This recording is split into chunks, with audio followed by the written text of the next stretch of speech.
Hello everyone and welcome to another video. Now this is the cheapest RTX 2080 Ti I could find. After submitting what was admittedly a pretty low offer, the seller countered at £230 and after postage costs I ended up paying £245 for this Gigabyte Turbo edition. Most models are listed for well over £300 and you may be able to find newer, equally as capable cards for similar money these days, but I've wanted a 2080 Ti ever since it launched 5 years ago, but I certainly wasn't paying £1,000 for one. This version wouldn't have been my first choice and still isn't, to be honest, but sometimes a deal comes along that you just can't say no to, and I finally own my dream card at a fraction of its original price. It was slightly worrying that the seller wrote may not be suitable for gaming in the listing description in reference to how loud it can be. As a fan of blower style cards in general, I always found them to be quieter than expected. This one though, oh boy. Of course, the first thing to do with any new to you GPU purchase is test it before cleaning it up or replacing the thermal paste. As I put it to work through my usual suite of games, I thought, wow, this thing is still an absolute beast in 2023, but it was clear the card had some issues. It was common to see 85, 86 degrees, and of course this meant that the card began to drop the clock speed and ramp the fan right up in an effort to stay cooler. Basically, it was throttling. Don't get me wrong, the performance was still very impressive despite this, but after a few seconds the noise became unbearable.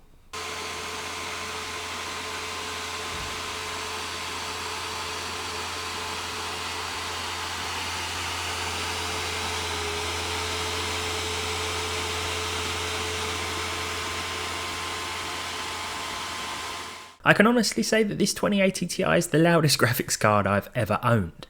After taking it apart, it was clear to see why. The thermal paste was completely dry to the touch, which will happen after years of usage. At this point, this 2080 Ti may as well have had sand between the GPU and the heatsink. Eventually, I'll replace the blower cooler, either with something aftermarket or with some sort of mod, but for now, I've simply applied new paste, Noctua NT-H1 to be precise, in the hopes that it makes a difference. The card is still loud under load, louder than any card in my collection.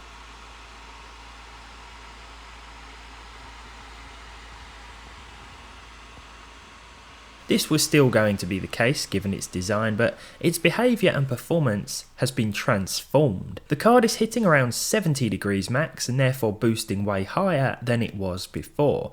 This means it's also hitting its power limit as it can really stretch its legs as intended when it was fresh out the factory. So let's talk about the performance now after the new paste has been applied. Our first game is Forza Horizon 5. Most of the games have been tested at 1440p because the 2080 Ti is still more than capable of gaming at this resolution. Here in Forza then, with the Ultra preset and TAA after the repaste, we saw 108 FPS with a 1% low of 94 and a 0.1% low of 78. In comparison, we see that we have gained at least 10 FPS in terms of that average, and the percentile lows have been bumped up as well in comparison to using the card with its old paste applied. In Marvel's Spider-Man Remastered, with the very high preset TAA on and ray tracing off after the repaste, we were seeing 120 FPS with a 1% low of 77 and a 0.1% low of 64. There are still some drops in those busier areas, but this could very well be a CPU limitation. Now, before the paste, we were seeing just 105 FPS on average at 1440p, which is still a very impressive result, as I was saying before, but we've gained 15 frames per second simply because the card can now stretch its legs and hit its full potential, thanks to the new Noctua paste. The percentile lows have once again been improved. Now, Starfield is still a bit of a mess. I mean, it's early days for the game, and we had to play it at 1080p here in order to even hit anywhere near 60 FPS. This was with FSR2 enabled and 62% resolution scale. That said, we still saw a difference between the old thermal paste and the new Noctua paste, 51 FPS now in comparison to 48, and the percentile lows were also slightly improved as well. When it comes to this game, well, I think every little bit helps, and it was still an improvement nonetheless. This game really doesn't like my Nvidia graphics card collection at all. Next up we have The Witcher 3 with the next gen patch applied, 1440p with the Ultra preset, HBAO Plus and SSR set to low. TAAU was also applied and ray tracing was once again off.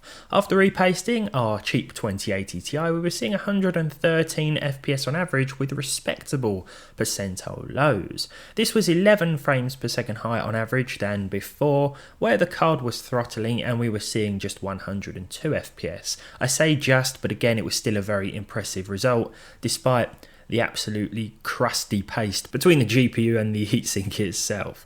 Hogwarts Legacy tends to be particularly troublesome on my Nvidia graphics card collection anyway, but at 1440p with the Ultra preset, it actually ran very similar to how it did at 1080p, but there we go, 74 FPS on average with a 1% low of 46 and 0.1% low of 34. Again, there were still some dips and drops, but across the board we saw improvements from when we were running the card in its dried out state. Cyberpunk 2077 next with the update 2.0 applied, 1440p with a high preset, high textures and high crowd density. 72 was a very nice average with a 1% low of 53 and a 0.1% low of 46. We could definitely turn a few things down here in order to bump up that percentile figure, but all in all it was a nice experience and we were seeing 8 frames more on average than we were beforehand when the card still had the old paste all dried up and stuck around it. Red Dead Redemption 2 is our penultimate title now, 1440p, ultra textures, all else set to high, geometry LOD max, grass LOD 2 out of 10 and medium TAA. 89 frames per second was a very decent result, and this performed very consistently even in around those busier areas. However, in those busier town and city areas, it tends to be a more CPU intensive experience. The performance was still improved over the old result. Not as much as it was in other games, but still noticeably so here. When it comes to ray tracing, I ran Cyberpunk 2077 with the RT Ultra preset, DLSS set to quality. We saw 45 FPS, which is okay considering how demanding this game is with the RT presets applied. The percentile lows were also fairly decent, so there was certainly some consistency here.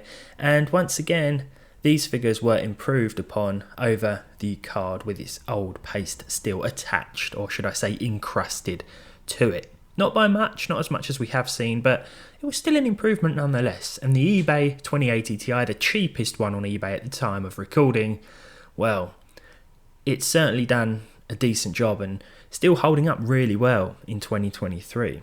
Now the thing with these blower style cards is that they do tend to run warmer anyway, so I think it's even more important to ensure that your thermal paste hasn't completely dried out if you buy one of these.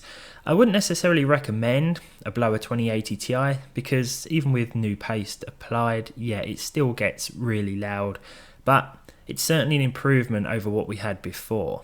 I'll definitely be making some sort of fan modification to this or trying to see what other third-party options are available out there. If you enjoyed this one though, leave a like down below, leave a dislike if you didn't.